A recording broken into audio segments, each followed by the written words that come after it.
കഴിഞ്ഞ 2 ദിവസമായി ദേശീയപാത നിർമ്മാണവും അതിന്റെ അപാകതകളും വീണ്ടും ചർച്ചയാകുകയാണ്. ഇവിടെ കേരളത്തിൽ കുറച്ചുകാലമായിട്ടൊരു ക്യാപ്സ്യൂൾ ഓടുന്നുണ്ട്.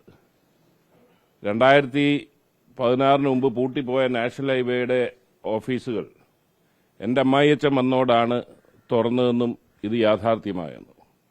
മാത്രവുമല്ല, ഇന്ത്യ രാജ്യത്ത് ആദ്യമായി സ്ഥലമെടുപ്പിന് 25% പണം കൊടുത്തത് LDF ഗവൺമെന്റ് ആണെന്നും ആദ്യം പറഞ്ഞു. അത് ഏക സംസ്ഥാനം കേരളമാണെന്ന് പറഞ്ഞു. അതിനുശേഷം എല്ലാ സംസ്ഥാനങ്ങളും കൊടുത്തിട്ടുണ്ട് എന്നുള്ള വാർത്ത വന്നു. പക്ഷേ വിസ്മരിക്കുന്ന ഒരു കാര്യമുണ്ട്, ഇതിന്റെ അവാസ്തവം എത്രത്തോളം ഉണ്ടെന്നുള്ളത്. ദേശീയപാത നിർമ്മാണത്തിന് ഒരു സംസ്ഥാന ഗവൺമെന്റ് പങ്കാളിത്തം വഹിച്ചത് എപ്പോഴെന്ന് ചോദിച്ചാൽ അത് ഉമ്മൻചാണ്ടി ഗവൺമെന്റിന്റെ കാലഘട്ടത്തിലായിരുന്നു. നിങ്ങൾക്കറിയാം, കൊല്ലം ആലപ്പുഴ ബൈപ്പാസ് പതിറ്റാണ്ടുകളായി മുടങ്ങിക്കിടന്നത് അത് യാഥാർത്ഥ്യമായി, ഇവർ പൂട്ടിപ്പോയി എന്ന് പറയുന്ന കാലഘട്ടത്തിൽ യാഥാർത്ഥ്യമായത് സ്ഥലം എടുത്തിട്ടിരുന്ന പദ്ധതിയാണെങ്കിൽ പോലും 50% നിർമ്മാണ ചെലവ് UDF ഗവൺമെന്റ് വഹിച്ചോളാം എന്ന ഉറപ്പ് ധാരണയുടെ അടിസ്ഥാനത്തിലാണ് കൊല്ലം ആലപ്പുഴ ബൈപ്പാസ് യാഥാർത്ഥ്യമായത്. 2013 ലാൻഡ് അക്വസിഷൻ ആക്ട് ഇവിടെ വന്നതിനെ തുടർന്നാണ് 2016 ശേഷം മെച്ചപ്പെട്ട വില ഭൂമി നൽകിയവർ കിട്ടിയത്. അന്നേരം ആദ്യമായിട്ട് ഇന്ത്യ രാജ്യത്ത് ഒരു പുതിയ മോഡൽ ഓഫ് ഡെവലപ്മെന്റ്, സംസ്ഥാന ഗവൺമെന്റ് പണം പങ്കിടാം, ആ ചെലവ് പങ്കിടാം, അത് 50% UDF ഗവൺമെന്റ് കൊടുത്തത്. കൊല്ലത്തെ മാധ്യമപ്രവർത്തകർക്ക് അറിയാമല്ലോ, അങ്ങനെയാണല്ലോ അത് യാഥാർത്ഥ്യമായത്. അന്നേരം ഈ ക്യാപ്സ്യൂളുകൾ ഇത് പറഞ്ഞതുകൊണ്ടൊന്നും ക്യാപ്സ്യൂൾ മാറും എന്ന വിശ്വാസമില്ല. ഇപ്പോഴും ക്ഷേമനിധി പെൻഷൻ 18 മാസം ഉണ്ടെന്ന് അവരുടെ മന്ത്രി തന്നെ നിയമസഭയിൽ പറഞ്ഞ, ഇങ്ങനെ കുടിശ്ശികയില്ലെന്ന് പറഞ്ഞിട്ട് 18 മാസം ഉണ്ടെന്ന് മുഖ്യമന്ത്രി വരെ പറയുകയാണ്.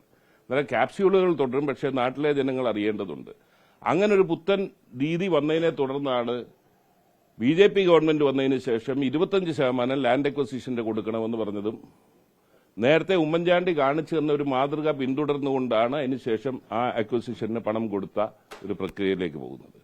ഇവിടെ ദേശീയപാതയുടെ വികസനം അനിവാര്യമാണ് എന്ന് കണ്ടുകൊണ്ടാണ് പല കാര്യങ്ങളിലും എതിർക്കേണ്ട കാര്യങ്ങൾ ഉണ്ടായിട്ടും എതിർക്കാത്തത്. ഇന്നത്തെ ദേശീയപാതയിൽ ഇത്ര അശാസ്ത്രീയമായ ഒരു നിർമ്മാണം ലോകത്തെവിടെയെങ്കിലും നടക്കുമോ എന്നുള്ളത് ചർച്ച ചെയ്യേണ്ടതല്ലയോ? മരണക്കിണറിൽ കയറുന്നതുപോലെയാണ് ഇന്ന് നിർമ്മാണ പ്രവർത്തനം നടക്കുന്ന ദേശീയപാതയിലേക്ക് കയറേണ്ടി വരുന്നത്. എതിലേക്കൂടെ ഓടിക്കണമെന്നറിയില്ല, എതിലേക്കൂടെ വണ്ടി വരണമെന്നറിയില്ല. അപകടങ്ങൾ നിത്യസംഭവമായി മാറുന്നു. ഇതെല്ലാം ഉണ്ടായിട്ടും നമ്മളൊക്കെ ഒരു പദ്ധതിയെ എതിർക്കാത്തത്, അല്ലെങ്കിൽ ഈ അപാകതകൾ ചൂണ്ടിക്കാണിക്കുന്നത് കൊണ്ട് ഈ എതിർപ്പുകൾ വന്നാൽ പദ്ധതി തടസ്സപ്പെടും എന്നുള്ളത് കൊണ്ടാണ്. ഇവിടെ ഉത്തരവാദിത്തപ്പെട്ട കേരളത്തിന്റെ ഗവൺമെന്റ് മലയാളിയുടെ ജീവന് വില കൽപ്പിക്കുന്നുണ്ടെങ്കിൽ ശാസ്ത്രീയമായി തന്നെ ഈ നിർമ്മാണ പ്രവർത്തനം മുന്നോട്ട് കൊണ്ടുപോകാൻ അവർ നേതൃത്വം കൊടുക്കണം, അവരിടപെടണം. കാരണം നാഷണൽ ഹൈവേ മാനുവലിൽ തന്നെ പറയുന്നത് ഓൾട്ടർനേറ്റ് മോട്ടറബിൾ റോഡ് ഇട്ടതിന് ശേഷം മാത്രമേ നിർമ്മാണ പ്രവർത്തനങ്ങൾ നടത്താവൂ എന്നുള്ളതാണ്. അതൊന്നും ചെയ്യുന്നില്ല.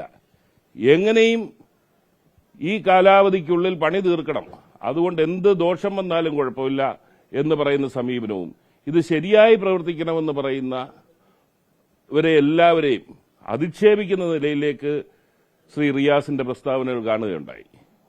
പബ്ലിക് അഫയേഴ്സ് കമ്മിറ്റി ചെയർമാൻ ഭരണഘടനാ സ്ഥാപനമാണെന്ന് പോലും അറിയാൻ വയ്യാത്ത ഒരു മനോഭാവം. അത് സ്വാഭാവികമാണ്, മൂക്കാതെ പഴുത്തതുകൊണ്ട് സംഭവിക്കുന്ന കാര്യങ്ങളായിട്ട് ഞാൻ അതിനെ കാണുന്നുള്ളൂ. അതുകൊണ്ട് ഈ കാര്യങ്ങളിൽ ഗവൺമെന്റിനൊരു ഉത്തരവാദിത്തമുണ്ട്.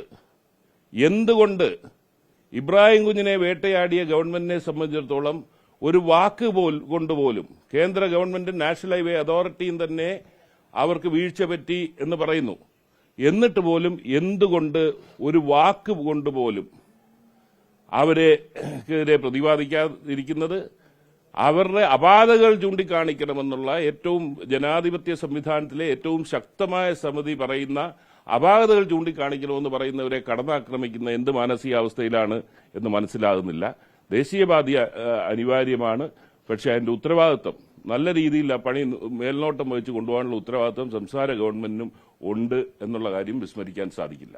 ഈ കഴിഞ്ഞ ദിവസം ഹൈക്കോടതിയിൽ തന്നെ കൊടുത്തതിൽ പറഞ്ഞിരിക്കുന്നത് മുഴുവൻ കുറ്റവും ഈ കരാർ കമ്പനിക്കെന്നാണ്. അപ്പൊ അതിന് മേൽനോട്ടം വഹിക്കാൻ NHAI അധികൃതർക്കോ മറ്റാർക്കോ യാതൊരു പങ്കുമില്ല എന്നാണ് ഉദ്ദേശിക്കുന്നത്. അല്ല, എന്ത് വളരെ വിചിത്രമായിട്ടുള്ള കാര്യമാണ്. ഇതിപ്പോ ഞങ്ങൾക്ക് ഒരു പങ്കുമില്ലെന്ന് പറയുന്നു. അലൈൻമെന്റ് തയ്യാറാക്കിയിട്ട് കൺകറൻസിന് സ്റ്റേറ്റ് ഗവൺമെന്റിന് കൊടുക്കും. അതാണല്ലോ ഇതിന്റെ ഇത്. സ്റ്റേറ്റ് ഗവൺമെന്റിന്റെ കൺകറൻസോട് കൂടി മാത്രമേ അലൈൻമെന്റ് ഫൈനലൈസ് ചെയ്യത്തുള്ളൂ. അതിനുശേഷം DPR സ്റ്റേറ്റ് ഗവൺമെന്റിന് ഷെയർ ചെയ്യും. ഇതിലെല്ലാം സംസ്ഥാന ഗവൺമെന്റിന് അഭിപ്രായം പറയാനുണ്ട്.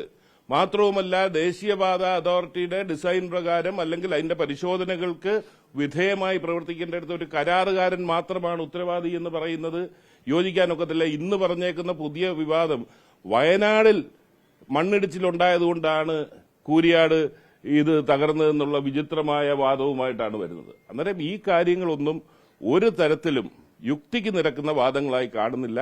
ഞങ്ങൾ ആരും ദേശീയപാതയ്ക്കെതിരല്ല. ദേശീയപാത കേരളത്തിന് അനിവാര്യമാണ്.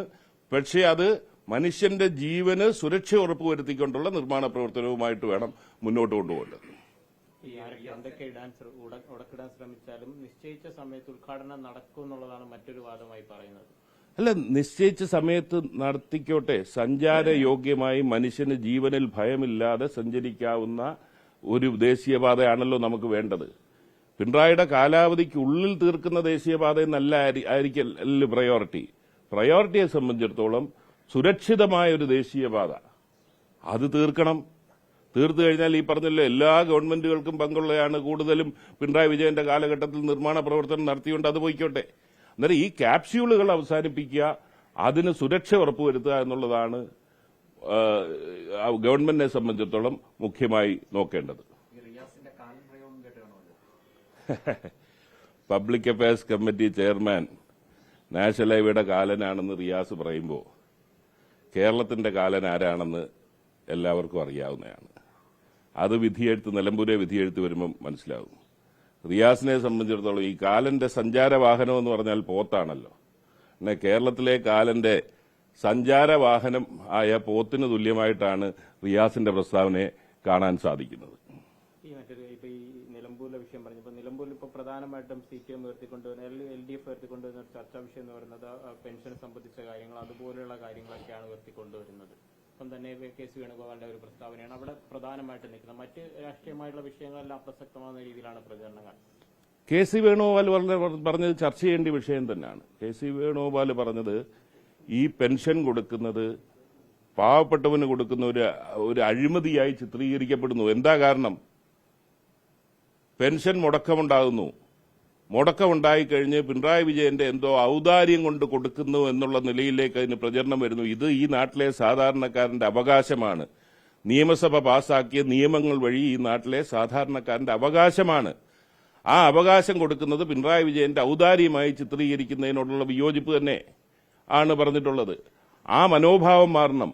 അത് രാജവാഴ്ചയുടെ കാലഘട്ടത്തിലാണ് മഹാരാജാവ് തിരുമനസിന്റെ ഔദാര്യത്തിൽ ഓരോരുത്തർക്ക് അപ്പകഷ്ണം വലിച്ചെറിയുന്ന സമീപനം ഉണ്ടായിട്ടുള്ളത്. അത് മാറണം. അതുകൊണ്ട് തന്നെയാണ് KC വേണുഗോപാൽ പറഞ്ഞ് പ്രസക്തമാകുന്നത്.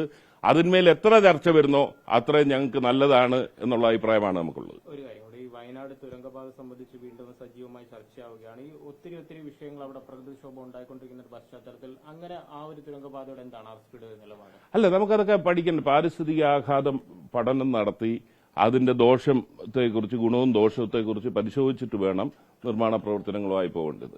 ഞാൻ മനസ്സിലാക്കുന്നത് അതുമായി ബന്ധപ്പെട്ട് ചില തടസ്സങ്ങൾ ഉന്നയിച്ചതെല്ലാം അവഗണിച്ചുകൊണ്ടാണ് പോകാൻ ശ്രമിക്കുന്നത് എന്നുള്ളത് ദൌർഭാഗ്യകരമാണ്.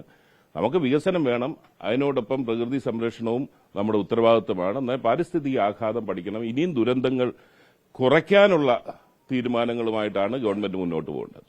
ഈ കഴിഞ്ഞ ദിവസം അൻവർ പറഞ്ഞ ഒരു കാര്യം ഉണ്ടായിരുന്നു. 2 മന്ത്രിസ്ഥാനം, അതായത് അടുത്ത് ഭരണം ലഭിക്കുകയാണെങ്കിൽ 2 മന്ത്രിസ്ഥാനങ്ങൾ ചോദിച്ചിട്ടുണ്ടായിരുന്നു. അതായത് 2 വകുപ്പുകൾ. നമ്മൾ വളരെ സീരിയസ് ആയിട്ടുള്ള കാര്യം പറയുമ്പം ഇത്തരം തമാശകൾ പറഞ്ഞ് നമ്മുടെ ശ്രദ്ധ അതിലേക്ക് മാറ്റാതെ ഇരിക്കാൻ വേണ്ടിയാണ് നിങ്ങളും ശ്രമിക്കേണ്ടത്.